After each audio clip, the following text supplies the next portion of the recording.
short agenda would be the secretary's report. All right. Roger Bushman called the meeting to order this October 19th, and we had 7.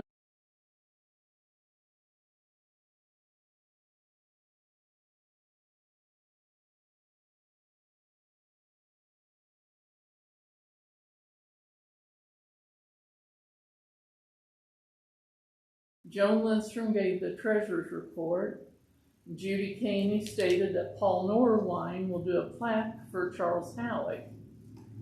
Sue Caldwell told of the exhibit at the state conference on Eleanor. And then at the conclusion of the meeting, Judy introduced Tabitha Hemstra, our speaker, to tell us about McKinley Manor. And she had a lot of wonderful stories and mishaps, and now it's like the open house was tentative for April of 2023. There was a couple of pictures. It was everybody here, the McKinley Manor, you know where it's at. This is pretty blue color now, so. She's trying to do it herself as much as she can. Hire out what she has to. But. Yeah. Okay, do we need to vote?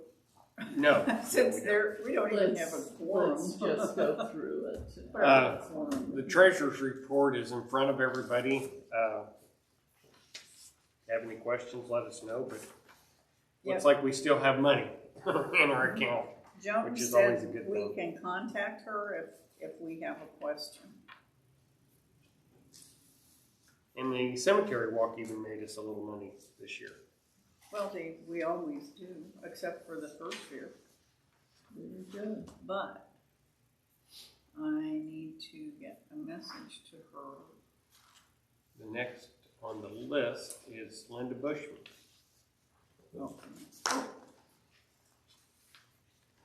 Okay. So, what does everybody think? Should we have a Christmas party on December 21st? That's the third Tuesday. That's getting close to Christmas. I mean, it's fine with me to have it then. I don't know, we usually have a good crowd when we have a Christmas party. Have cookies and something to drink. Well, we didn't have it last year, did we? No, we didn't. I think, but not the year before. But we got this beautiful large tree to put up, and we'll send out information. Anybody who Facebooks, keep an eye out. Once Judy gets back and we select a Saturday to put the tree up, probably. We'll need a little help with that. Next Saturday. Yeah, anybody who would like to come help. It's kind of fun to do, really. It is. It's a beautiful tree once up. Yeah. Just getting every branch has a color. You do all the colors on the base, the longest, and you just keep going up, and it's, what, 7 feet plus tall? Yeah. Yeah, but I think we've got the colors all, I think we have the branches all broken, you know. Yeah, in the right in the right, right we areas. took it down correctly. Yeah. Oh. Well, we'll be looking forward to something. I think we should have a Christmas party. Yes. I mean, I think it would be fine. And has Judy looked for a speaker yet or anything? I think she's mentioned a couple things. I just don't know. We'll have some kind of probably entertainment. Comedian or something. No, we'll have this group. Roger's gonna do it. Some kind of. We've heard it all. some kind of entertainment. Lined up, and anyway, if everybody just kind of, if you Facebook, keep your eye out and check out the Historical Society Facebook, and we'll have something out there about what the entertainment is or program is, and we'll have food and things like that. So, all right. Okay, where am I? Oh, well, if you're done, then we'll go to Sue on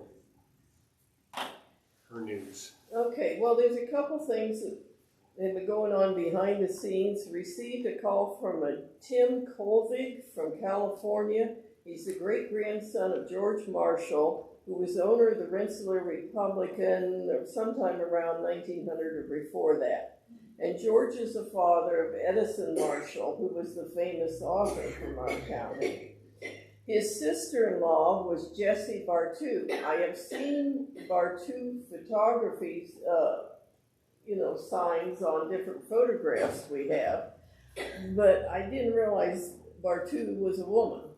And yes. she was a single woman, and she was in the building, the octagonal building that was uptown. Yes. Yeah, Did right you next do to her? where CVS was. You didn't do her, did you? No, but we have her. We have the Marshalls and this Bartu gal on On the our list this year.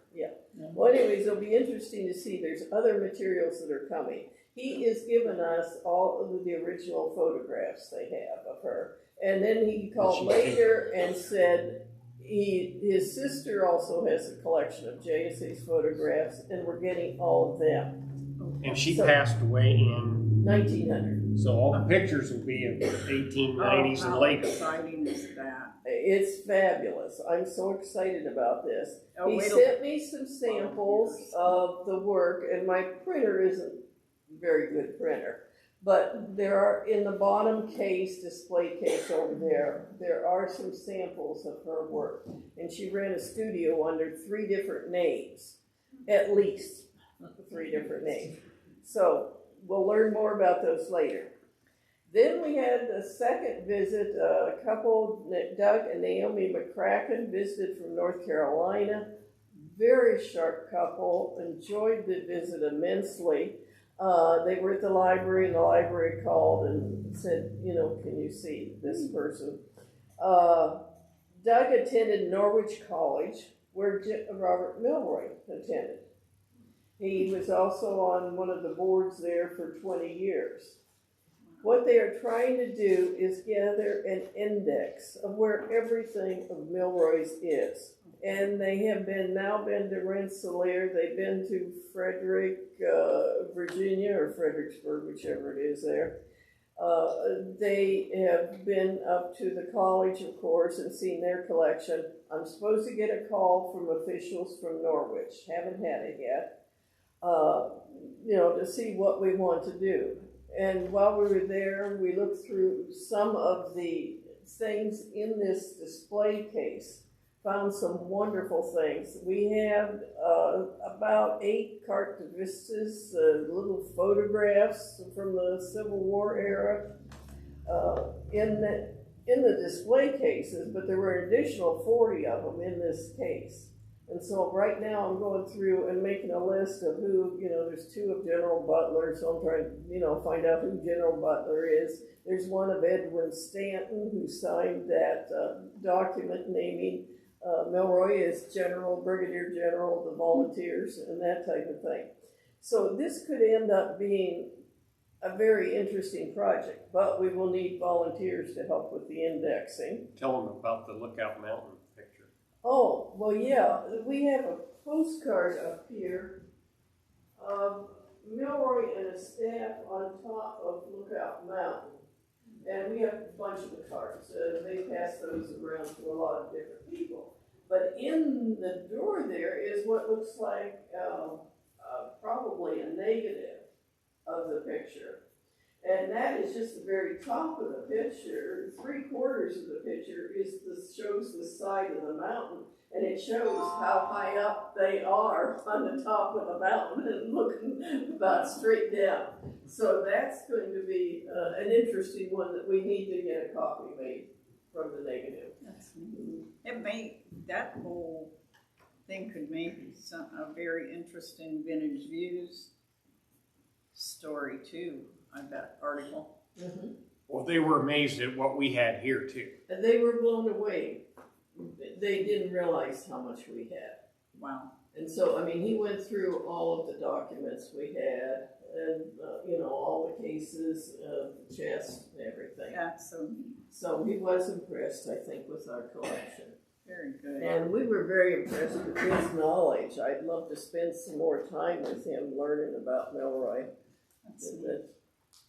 My, I played Mary Virginia Hammond at the cemetery walk this year, and her husband fought under Milroy before he was general. But so he fought in the Civil War. Edwin did. And then the other thing I just want. About Milroy. I was walking the other day, and there was a gal from North Carolina who went and read the.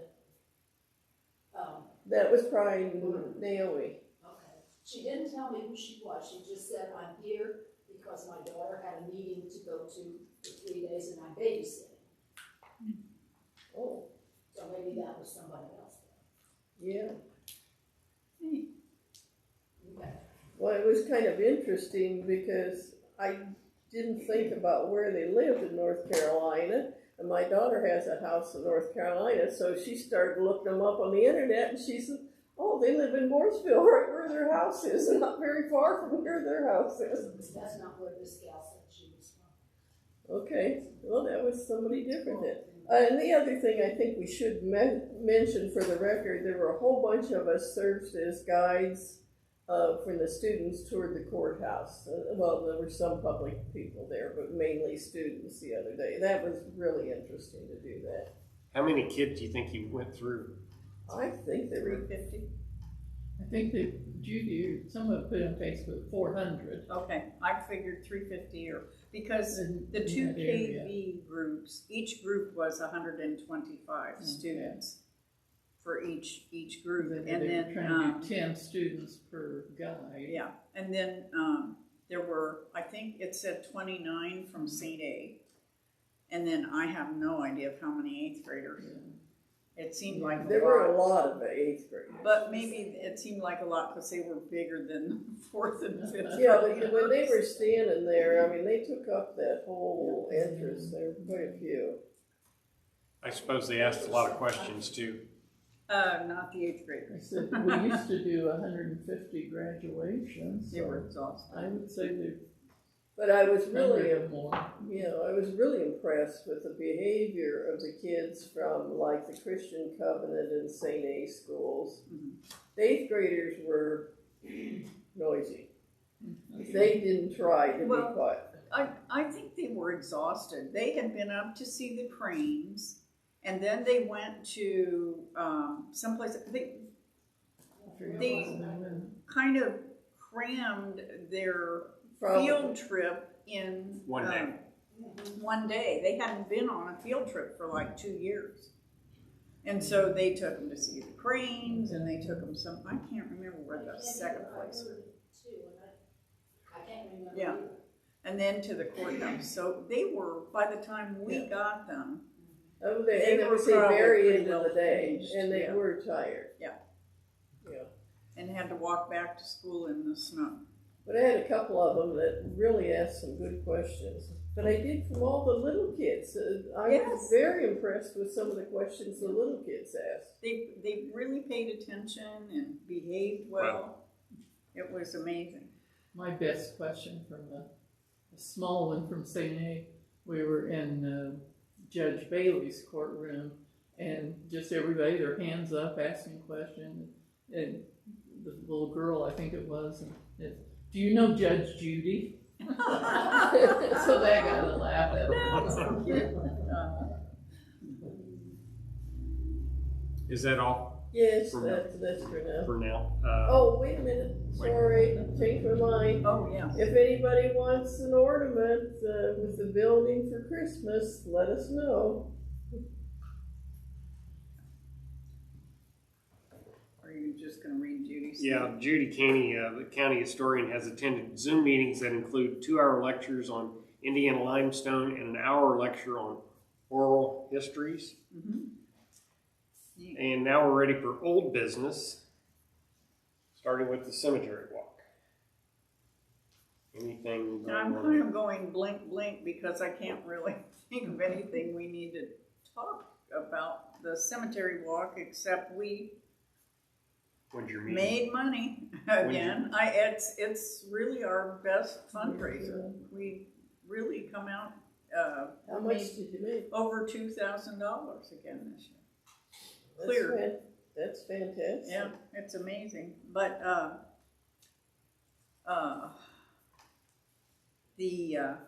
we're already, Bob has started the list for next year. He just keeps adding to it. We've probably got 80 plus names to whittle down to 8 people. So we'll have our first meeting, the committee. Our first meeting will be at the end of January, and it literally takes all those months till September to get this thing put together. So, but You've got a good we group. enjoy it. Yeah, we do have a good group. Very exciting. Right now, on to the Park Post Office. There is no progress. There has been no progress on the Park Post Office. So that's kind of hanging out there right now. And we do have something new to the museum, which / log cabin. It will eventually go to the log cabin. It's an old pillow tick from the Nemeth family. And I think that's what's sitting in that box out there. But we'll probably wait a while yet before we move it out to the log cabin. But it's nice, even though we get a lot of dirt out down from the ceiling, the roof of the log cabin. We don't get critters in there anymore, so it's wonderful. No more critters to chew things up. Okay. Anybody have any questions about those 3 items? Okay, new business. New business. We have a DAR handout. Yeah, and that's Is it laying on everybody's table? yeah. So, They're just asking for help. yes, Keep that date in mind. if anybody, that happens to be our Christmas, our family Christmas at our house this year, so we won't be able to help. But anyone who is so moved to do so, they are going to need a lot of help laying these wreaths at all the veterans' graves on December 18th, which is a Saturday. They start at 10 a.m. at Weston Cemetery. And then at noon, they'll move on to Memory Gardens Cemetery. And then I'm assuming, I don't know if they will drive from one of the country's cemeteries to the other, or how they do that. Oh, yeah. So at 2 o'clock, they will put in individual wreaths at Barkley, Brown, Crockett, Dunkard, Jordan Township, Prater, Sandridge, and Smith cemeteries. So it looks like a pretty full day. That next sentence kind of explains it then. You've got groups after that. Okay. Oh yeah. Okay, it says, we hope to have enough, anybody can read this, I'm just reading it. No, We hope to have enough groups for the afternoon. Our goal is to place all wreaths on Saturday, December 18th. So pray for good weather. Maybe it'll be a sunny day and no snow. But anyway, they do have a pre-registration here.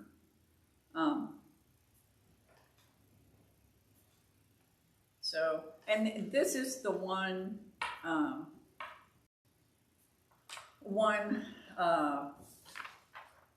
what do I want to say? Donation that some of the cemetery walk funds go to. We will give them money for wreaths as a donation from the Historical Society. Okay. I got lost from Next on new business, there's a chamber dinner December 7th. November It's 23rd. the annual dinner. Their annual dinner. Mhm. It's $25 a person. And it's at Embers. It's at Embers. Mhm. Okay. Yeah. And that's on December 7th. Did you say that? Yeah, I thought Good for you. I it missed starts that. at 6 p.m. and the meetings, business meetings and awards at 7. Pardon? Yeah. Pardon? Pearl Harbor Day, 80 years. Oh, yeah. Oh, wow. Gosh. If interested, they need to have RSVP by November 23rd.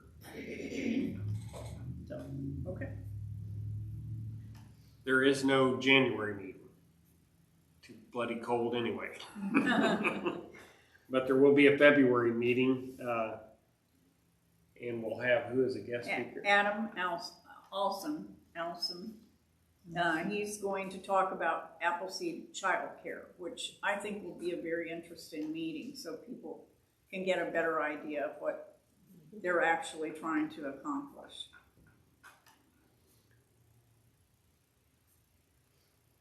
Now we're ready for a program, Should or we- you want everybody to grab something to eat? Should we before- introduce you? I think they know me. Okay. What's your name now? I bet I've known you longer than you have. Yeah, Rita and I were sorority sisters in college, so we've known each other for a long, long time. Well, we're going to start out, it's a good idea to tell you why we like advertising and advertisers, because it tells us so much about the history of our community. It tells us about the buildings, who use the buildings, and you'd be surprised how many people, when they buy a building, want to know something about its history and want to come here to find photographs of the building. So we learn a lot about people, and we're just going to go around and highlight a few things, because there are hundreds of items in our displays. I can't begin to show them all. But I'd like, first of all, to thank Janet. She brought in some things. I'll talk of one of her things later. Jim Lanou gave us a collection of items that he has, and he has probably 10 times as much advertising materials as we have. But on top of the Milroy case is a selection of items that Jim brought in. He brought in a little collection of banks and items that are beside the courthouse up high. He brought in the aprons from like the Von Tobels and the Cedar Lake Hardware Store, Warehouse Hardware and Building, yardsticks, and the thing that I love the most out of his collection is this apron. It advertises mule hide roofs. It's for the Rensselaer Lumber Company. Take a look at it. It's in very good condition. Was trying to figure out how old it was. Now, the phone number is number 4. So that has some time on it. Okay, so I'm going to start. What makes a good advertising, and what are the different types of advertisements we have? Advertising includes anything really that has the name of the store or the product on it. So there's a variety of things, whether you're looking at a store window, you're looking at a newspaper ad, even this political ad. I love it. It's for re-elect Elizabeth Merritt, a Republican candidate for assessor. It has his picture. It is limited in the number of words it has, but some people will say, you're supposed to be business. That is her business. She was making a living by being a politician. But this is an excellent ad because you can put her face with the job she wants and her name.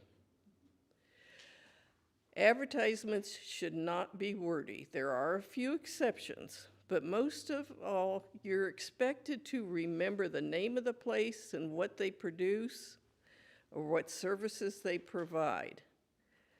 And you have to see it enough times that when you need that type of service or product, you know where to go. So we'll kind of look at some ads will be good, some will be bad. We'll show you a little bit of both. This here is an excellent advertisement, and it's their display that is the part that's advertising their products. You see all kinds of ladies' umbrellas and fans in the window. It says, store says goods and carpets. It was actually the Chicago store dry goods and carpets. And it was located at Van Rensselaer and Washington Streets. Let's see where we want to go next. This is one of my favorite ads. And when it was originally produced, I would say it's a bad ad. It's this one for Hamilton and Kellner. Why is it bad? It's got 100 words in it.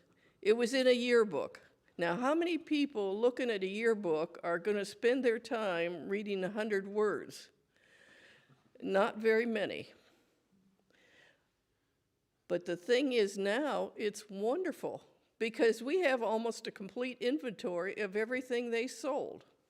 It lists things like poultry feeds, Crown brand poultry feed, chicken starter, beef scraps, cracked corn, wheat charcoal, and so on.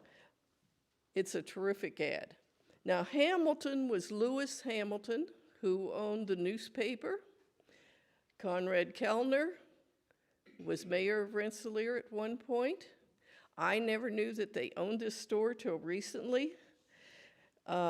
We found this photograph was brought in recently by Joe Wood. And it says on there, Office of Hamilton and Kellner.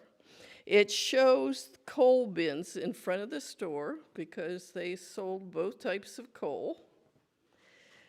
And then I was in the back room. We've got some old yearbooks that we don't know what we're going to do with. We're trying to sell them or get rid of them because they're duplicates. And this ad was laying there. And I wanted to talk here for a second about dating ads. We wouldn't have known what the date of it was except for one thing. On the back side of the ad, it does not have the year, but it tells what was happening in the schools at the time. And Lewis's son, Fred, was a senior that year. And he was asked a question by the history professor of what time of the year are the officials elected? And Fred says, I don't know, maybe February or March. Well, of course, presidential elections are more like November. Fred didn't know. But right after Fred graduated, he joined the Canadian Army and served in World War I. So if I want to go and find his yearbook, it's going to be very easy to date the time that we found this ad. So I think it's fascinating. Here is an exception to the rules of what makes a good ad. This is the factory of B.F. Alters and Company. Benjamin Alters was announcing that he had bought the clay pit north of town. And he details what was going on and why you would need to purchase something from him. So that's kind of an exception, being an announcement as well as an ad for the business. Over here are 2 glass plates. Judy copied them, and you can take a good close-up look at them. One is for O'Reilly Breads, and the other is for the Iroquois roller mills. If you want to find ads, business directories are an excellent place to go. I happened to accidentally open this one up, and there's a photograph of Wayne Erickson for the Erickson Studios. It shows him with his camera. And it's an excellent ad. I mean, it only has a few words, but you know right away with holding the big professional camera that what it's for and what he does. Up here, we have some beautiful ads. There's one for Blue Ribbon Bread. This is a replica. The original is on very, very fragile paper, and I had Judy get some plastic cover to protect it. But take time to look around it. Most people probably saw the bread, and that's all they saw. There are a couple dozen drawings on there. Very finely detailed drawings. It's like a circus parade going around there. There's a clown on an elephant. There's a little boy with a three-cornered hat and holding a flag. There's a little girl riding a tricycle. It's kind of fun to watch that ad. This is an ad from the NIPSCO project. And you say, well, that's just a photograph about a project. It's full of every picture is full of every politician that helps support the NIPSCO project. You better believe they wanted to have their names in the public. This would have been shown in all the papers around, but it is a good advertisement. Up here, we have buildings. I love to look at the buildings. If you look close up, you can see the names of the businesses that were in the building. Now, this was the Beaver Building, what is now the Beaver Building. The main business was the A. McCoy Bank in 1880. 20 years later, it's called McCoy and Company's Bank. So during that 20-year period, he added some partners.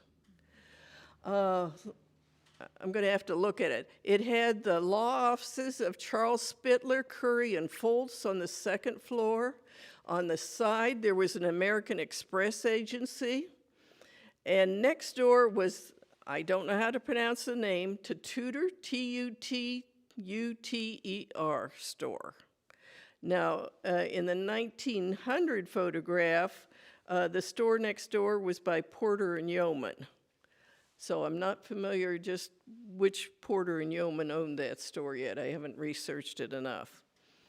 So a couple more building photographs that you can look at. It is the same building, 2 different years. Okay. We have a picture here of the Helen Reynolds skaters. Picture is worth 1,000 words. You don't have to say much about it. You just know that that's them. All these photographs were taken to be in their advertisements around the world. The Armory Rink. Does anyone remember an Armory Rink? Oh, yeah. You do? Okay. Where was it? Where the police building is? Or? We don't have a date on it. We were just talking about that. That's actually where my mother and father met, was at the Armory, at a dance. But we used to go to the Armory and roller skate on Sundays, Sunday afternoons. Does anybody remember doing that? They opened it for roller skating, and then once a year, does everybody remember the big dart ball tournament they had every year?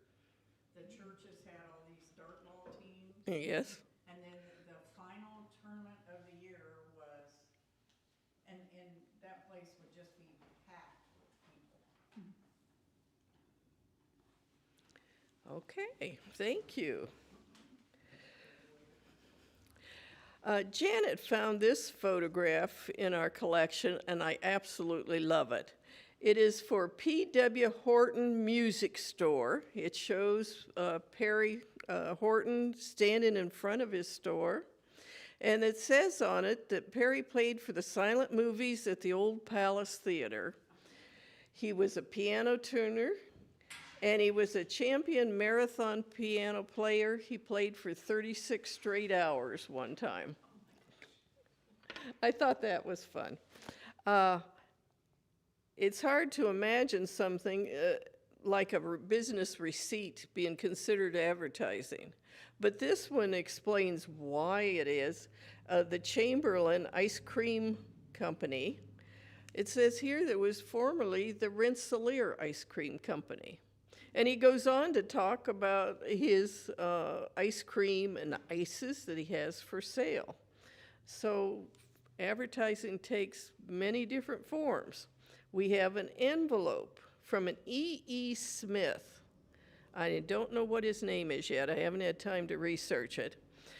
But the return address does not give the location except to say Rensselaer, Indiana. Instead, he says building contractor and gives you his telephone number. It's like, don't bother writing to me, call me. So he really understood the importance of advertising. We have a card here that was given to us by Jim Lanou. It's from 1884, a Christmas or New Year's card from Emmett Cannell's jewelry store. It's beautiful. You should take a look at it. We have glass bottles, Rensselaer Bottling Company, and the Moore Dairy. So we need to know more about those at some point. Then we have several things relating to photography. I told you about Jesse Bartu's things, and we will be getting those probably sometime in the next few weeks, so we're quite excited about that. But there is a beautiful one of Sharp's Gallery, a two-story building with a big sign across the top of it saying Sharp's Gallery. And then there is the back of a photograph for Julius Taylor. He was a black man who was a photographer, but he also was known for building a lot of the houses around town. He was a carpenter. My husband remembers him building houses. He didn't know he was a photographer, though. Another thing that Janet found that I love are there are two pictures of the Horton building, and I think it's the building that is being remodeled downtown now. There is one at the side and one at the front of the building. And in the front one, up in the second story, you see Mrs. Horton looking out the window. Mr. Horton is down on the sidewalk. There was a door with an entrance where you walked up to the second floor to get to his dental offices. Downstairs, there was what was called the Haskell Restaurant. And I think it is probably Mr. Haskell standing at the door of his building. Now, when you go around to the other side, there is a big porch up there, and much bigger than anything up there now. And you see both the Hortons there, same dress, so it had to be taken the same day. Downstairs, there is a building. I can't see the name of the business, but there are two theater booths there.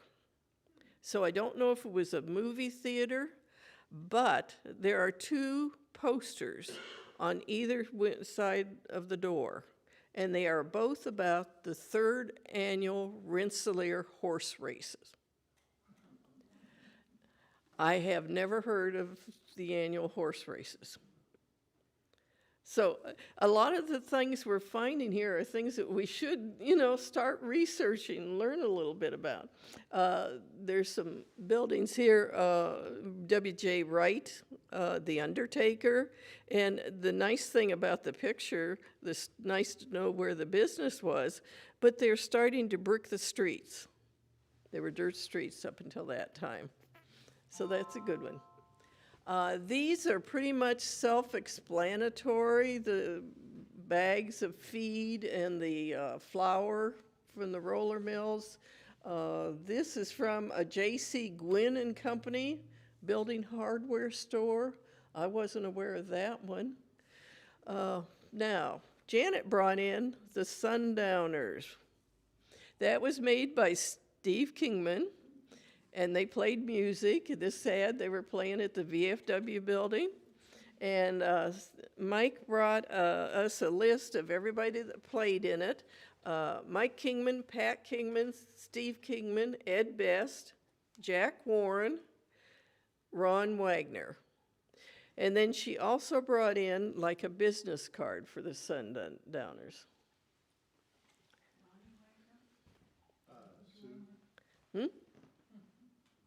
Shoemaker says hi. Oh, great. Tell him hi.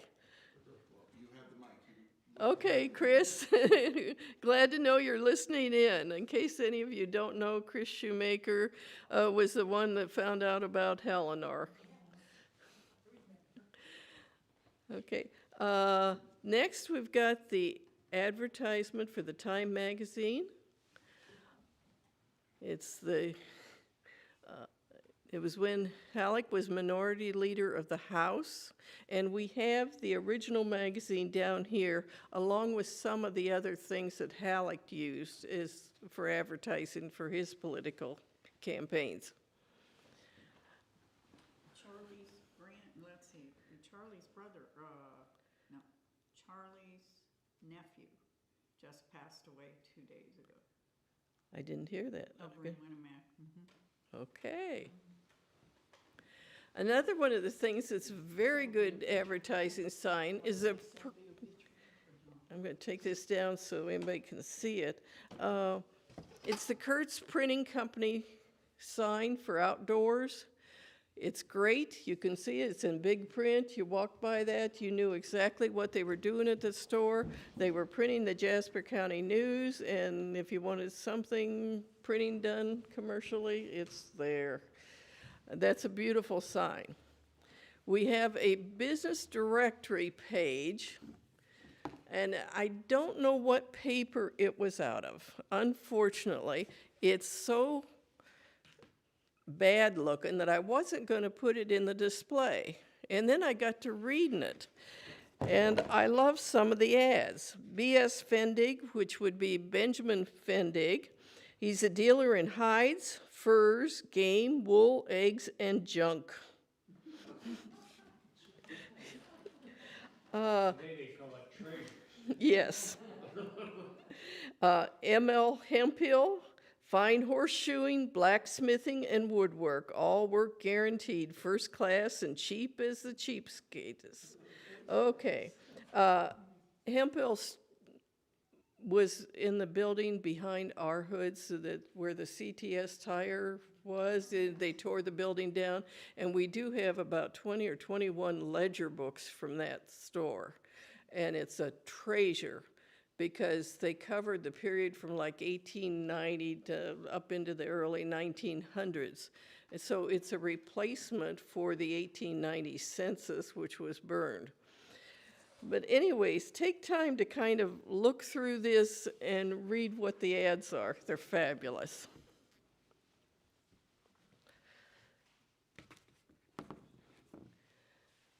Does anyone have any questions?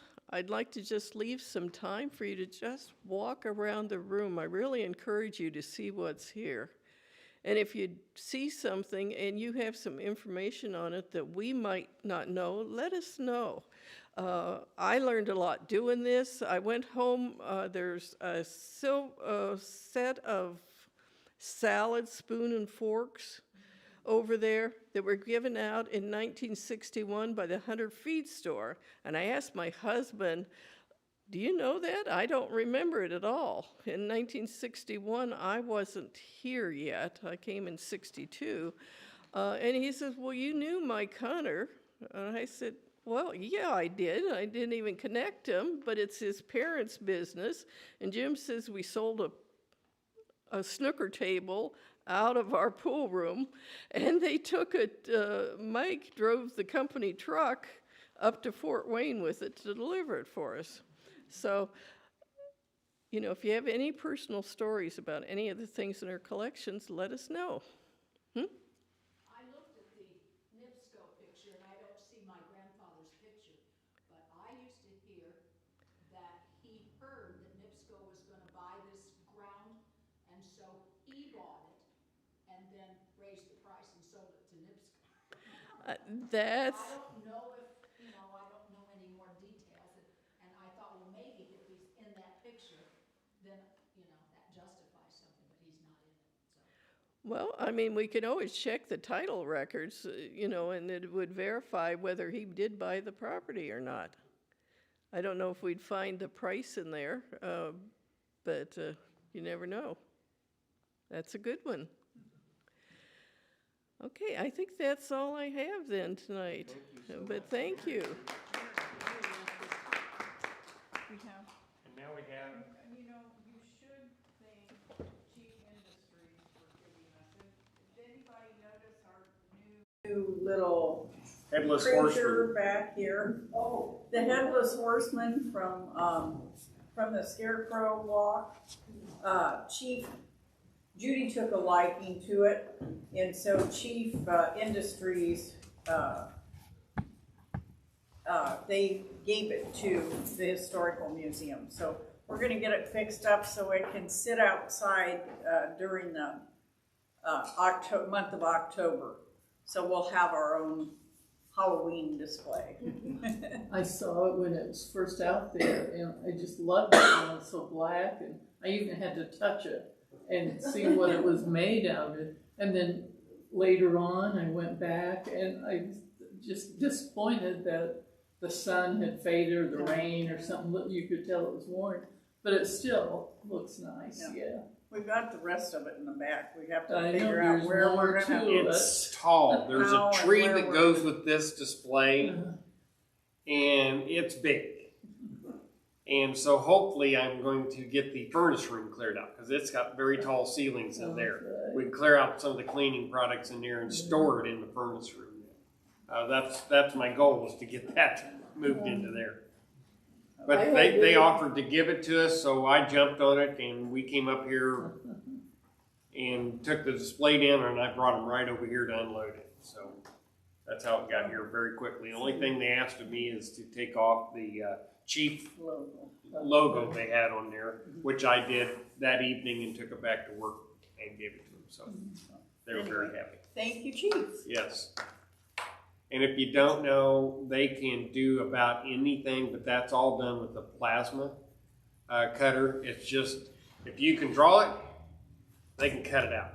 So the one sign we have out there that's holding your Helmer sign out there, that's done with our plasma laser cutter out there. And they welded it up for us, and all I had to do is anchor it and put it together in the ground. Paint it, of course, but then... And they would do that for individuals, or I don't know. you'd have to talk I to don't them know. and see. But that's how all this is made. Yes, That's how they, yeah. you know, make a living with these big plasma Yeah. cutters and you know, cutting webs and stuff. Before we used to have a shear, and it would cut all these angles and stuff. And now they don't do any of that. It's all programmed. They place it on a table, and it takes off and cuts everything. It cuts the holes. They don't have to drill any holes and webs anymore if they need a hole in it. It's all done. All they got to do is take the skeleton, that's thrown away, put a new web up, and off they go. Actually, a new web is sitting on either end of it, so it cuts this one out, goes around, starts on this one. The guys working remove the old. It's quite a fascinating process out there now. The average person doesn't realize this is happening. Right. Our flange line, where they would have to, in years past when I started, they just had a stack of flanges, no matter how big they were, in front of the guy, and he'd have to get a hold of them with a hook or something and pull them down to the line, and then manhandle them and feed them up to where they could be welded together so they get the proper length. Now that's all done with magnets. They've got a gantry crane that comes over, picks it up, sets it on the line, centers it up, runs it up. You don't have to handle any of it anymore. The gantry also gets the material as it's getting low. So that guy running the line, it's a one-person operation today, where before it took at least two. Back injuries happened all the time. We've almost eliminated that with just better technology and what they can do out there with the lifting capacity. So. I'm going to go do that. Yeah, we're now ready for desserts. Yeah, treats. refreshments. There's pineapple upside down cake and cheese and grapes and crackers and lemonade and orange. lemonade and water. Lemonade so and water. If you want to get some and walk around and look while you're looking at the Displays. advertisements. We're done? Well, unless there's something else. Nope, we're done. We're gonna have our desserts and walk around. Thank everybody for coming tonight. Yes, thank you, Sue. That was very interesting. And it's probably fun what you find here that we didn't know we had.